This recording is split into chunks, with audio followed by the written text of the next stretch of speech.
Please subscribe. అందరికీ నమస్కారం అండి. మన ఛానల్ని ఇంకా ఎవరైనా సబ్స్క్రైబ్ చేసుకోండి ఫ్రెండ్స్. అదేవిధంగా ఈ వీడియోకి ఒక లైక్ చేయండి.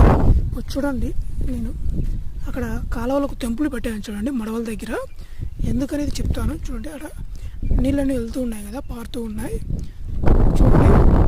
ఎందుకు పెట్టానంటే, ఇప్పుడు అక్కడ మడవల దగ్గర తెంపులు పెట్టడం వల్ల పైన కయ్యల్లో వర్షం వచ్చినా కూడా నీళ్ళు నిలుచుకోకుండా ఇలా తెంపుల్లో నుంచి ఇలా కిందికి వెళ్ళిపోతాయని చెప్పేసి కావపడి అలా తెంపులు పెట్టానండి నేను.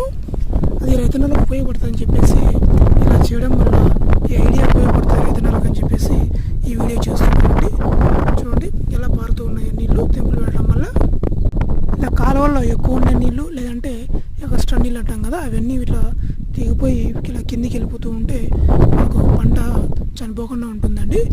ఈ రైతన్నలకు ఉపయోగపడుతుందని చెప్పేసి చేస్తున్నాను ఫ్రెండ్స్.